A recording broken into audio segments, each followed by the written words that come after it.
cosas durante las últimas semanas que nos remontan a los momentos más oscuros de la historia de Chile, creo.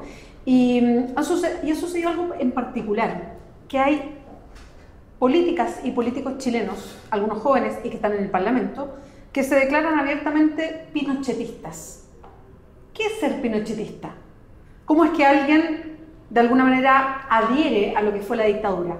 Queremos conversar sobre ese periodo de la historia de Chile y lo que pasa hoy día, sobre el declararse pinochetista, y es por eso que nos acompaña Jorge Baradit, escritor, hoy día historiador, y que ha revisado la historia reciente de nuestro país con un éxito inusitado de mirarla más de cerca, y cuyo último libro, La dictadura, que es de esta colección de la historia secreta de Chile, ha tenido éxito de ventas como los otros libros también, pero marca y pone un momento y se anticipó a una discusión, parece. Jorge, ¿cómo estás? Muchas gracias por acompañarnos. Súper feliz de estar contigo. Bueno, primero, justo sale el libro La dictadura y tenemos hoy día, de alguna manera, por primera vez quizás de forma tan frontal, a políticos y políticas chilenas diciendo que son admiradores de Pinochet. Mira, hace un par de años atrás, cuando empezó a formarse la idea de escribir un libro sobre la dictadura, la primera pregunta era, bueno, ¿qué podemos aportar? ¿Qué se puede aportar? Y lo que yo quería no tenía nada que ver con lo que está pasando ahora. Lo que yo quería era articular un relato continuo, porque cuando un hecho histórico es muy reciente, tú es lo mismo que con una cámara. Cuando estás muy cerca de una persona, le tomas la mano, la pata, o la cara o el ojo, ¿cachai? Entonces, habían súper buenos libros sobre el atentado de Pinochet, súper buenos libros sobre las políticas económicas, sobre el de Mónica González, la conjura de Chileno, para el golpe mismo, pero no había un gran relato, un relato continuo, una narración que comenzara con la elección de Allende y culminara con, por ejemplo, la muerte de Pinochet. Y mi idea era un poco ofrecer de manera pública, más allá de el tecnolecto que puede tener French Davis, ¿no? o la forma entretenida, pero de todas maneras intensa y quizás densa de información y nombres que puede tener un periodismo de investigación. Quería construir un relato que fuera accesible de la manera como fue accesible la historia secreta de Chile. Esa fue la primera intención. El año pasado se reforzó esa intención cuando cuando ya florece Trump, y uno empieza a notar un olor en el ambiente, ¿no? Pero es increíble cómo la historia se pegó una acelerada, pisó el acelerador en los últimos 6 meses, y de repente tenemos en la pantalla, en los diarios, situaciones de las cuales te podías ya hasta burlar hace 6 o un año atrás. No, esto jamás va a pasar. No, esto ya está superado. Todo. Y de pronto nos vemos metidos en una discusión donde los argumentos de algunos políticos de nuestro país son memes, mentiras, tergiversaciones violentas, grupos que parecen sacados del cyberpunk, de la ciencia ficción, ¿no? Así como activistas evangélicos de ultraderecha violentos, personas de extracción de alta o baja de nuestra sociedad militando con violencia como en la década del 30, una cosa que parece fantasía. Y ahí, claro, uno dice, chuta, algo había en el aire, ¿no? Algo estaba pasando que te dio una alarma. Hablamos siempre en el libro y cuando hay presentaciones de pronto la serpiente anda suelta de nuevo. La serpiente del fascismo, la serpiente del autoritarismo, la serpiente de la violencia.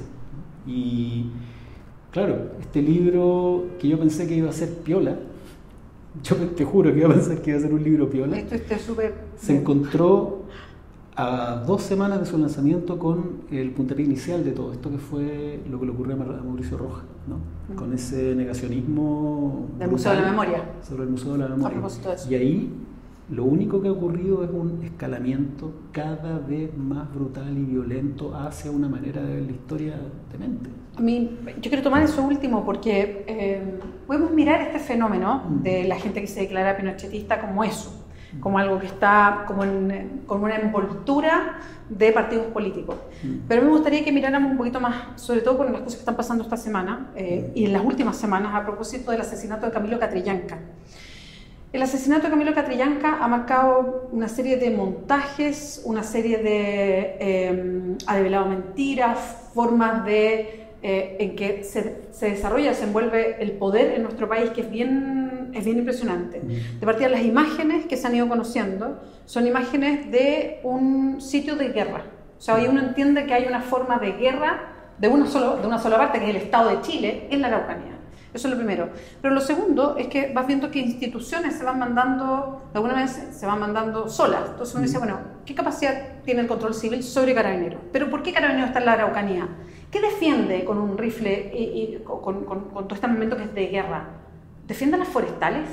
Y ahí uno no puede dejar de ir juntando, y no quiero ponerlo al mismo nivel porque una cosa es el asesinato de un hombre de 24 años, pero uno mira lo que pasa hoy día en Valparaíso, en el puerto, y uno dice, bueno, hay una tremenda, un enfrentamiento entre el Estado y trabajadores por cuidar un negocio portuario que pertenece a una de las familias de los grandes grupos económicos de Chile. Entonces uno dice, a ver, ¿en qué país estamos viviendo? ¿Esto es solo la envoltura de gente que hace declaraciones declarándose pinochetista, o hay en el terreno algo mucho más que nos lleva a la dictadura? Bueno, a mí el terreno que me gusta es el de la historia. Y la historia de Chile está plagada de hechos de esta naturaleza. Y uno podría hacer una reflexión en ese sentido. A ver, cuando los conquistadores, cuando llegaron los españoles, ¿no?, a Latinoamérica, lo que hicieron fue se instalaron en ciudades. Eran familias que estaban conectadas entre sí, eran técnicamente colonos, que venían a instalarse, pero con poder militar, sobre una población amplia. Esos colonos, esas personas que se instalaron, formaron ciudades, formaron comunidad, formaron relaciones muy cerradas, apoyadas por poderío militar.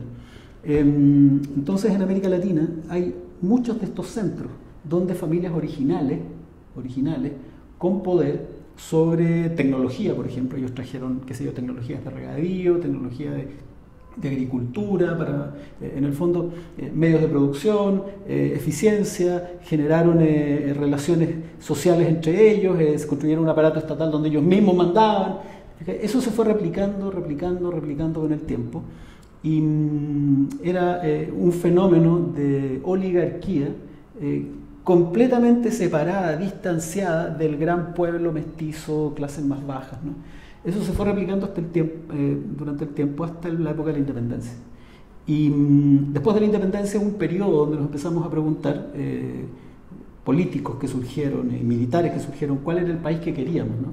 Queríamos un país colonial gobernado por estos grupos de poder que tenían todo el territorio, tenían todos los medios de producción y tenían todo el poder político, religioso, porque todas las familias tenían representantes en estos distintos puestos de poder.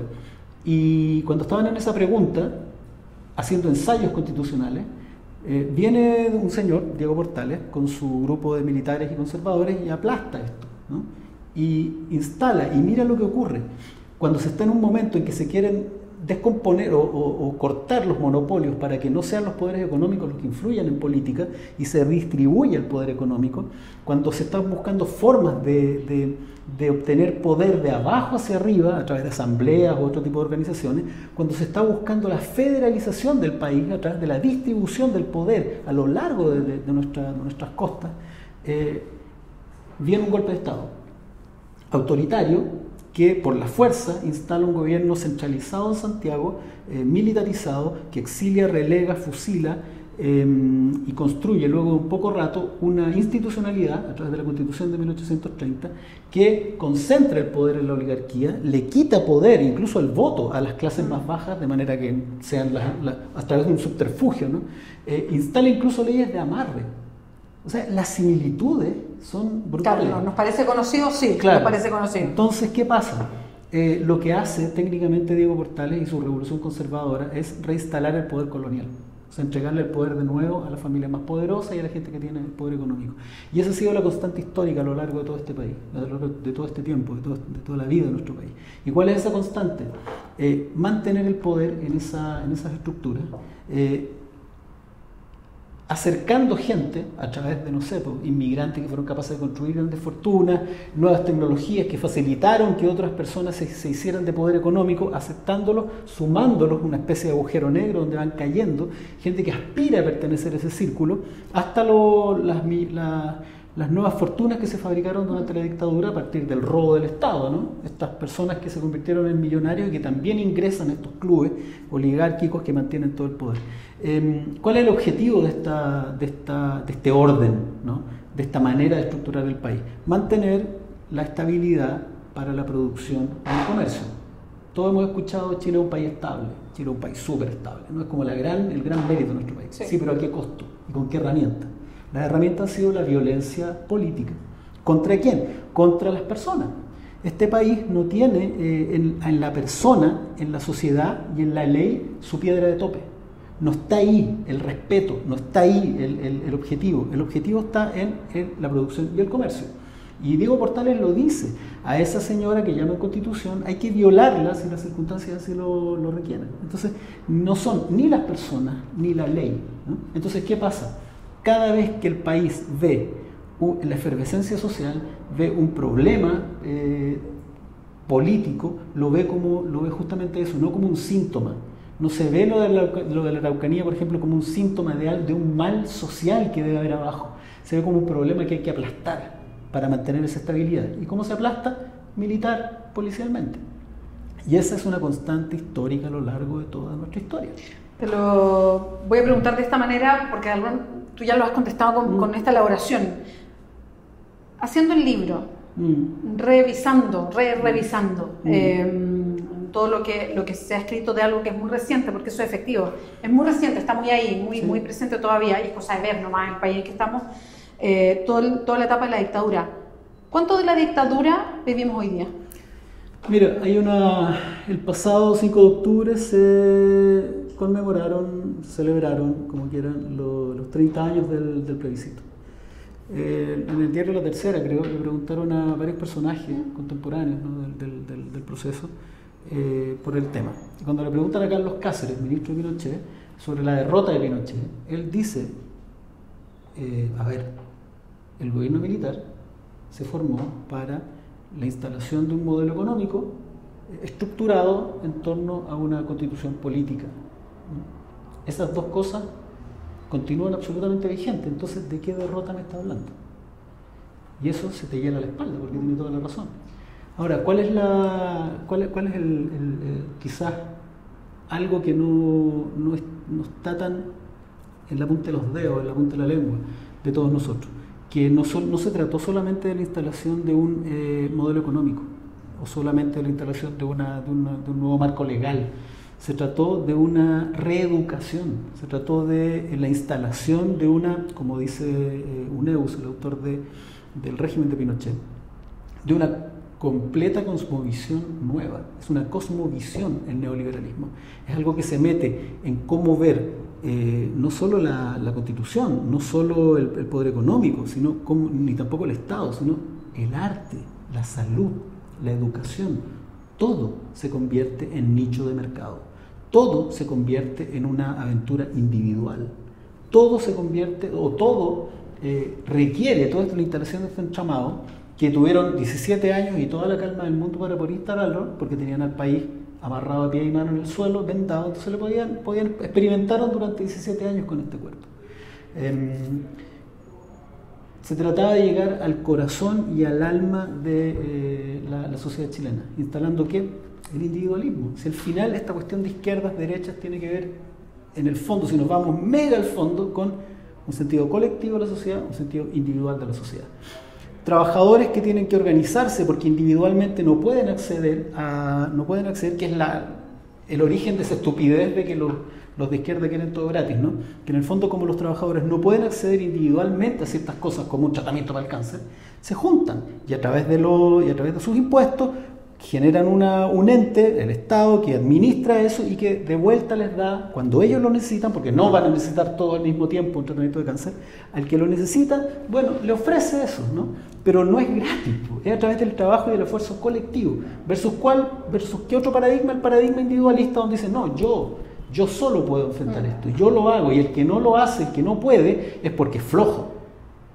Dejando fuera que a lo mejor no tuvo la educación, no tuvo acceso a una educación, a lo mejor no tuvo el mismo acceso a las redes de poder que sí tienen acceso algunas personas, a lo mejor no pudo, a lo mejor, ¿sabéis qué? A lo mejor sí es flojo, pero un país no es una empresa donde tú podías echar al que sobra, tenés que quererlos a todos. Entonces se instaló este paradigma individualista a ultranza, donde ya no importa si alguien necesita algo, sino si puede o no, y yo no tengo por qué preocuparme del de al lado, donde escuché a una persona de 35 o 40 años gritarle a una anciana: ¿por qué yo debería pagarte tu receta médica? ¿No? Donde desaparece absolutamente la solidaridad, donde la solidaridad se convierte en un programa de televisión de 27 horas una vez al año, ¿cachai? Yo creo que eso ahí es donde está más vigente la dictadura de Pinochet, donde está presente, que no tiene nada que ver. Eso es otra cosa que hay que desmontar. No tiene nada que ver con el gobierno de Allende y el de López. Ya vamos a entrar a eso, pero hay que despejar esto. Esto no se trata del derrumbe de la institucionalidad de septiembre de 1973.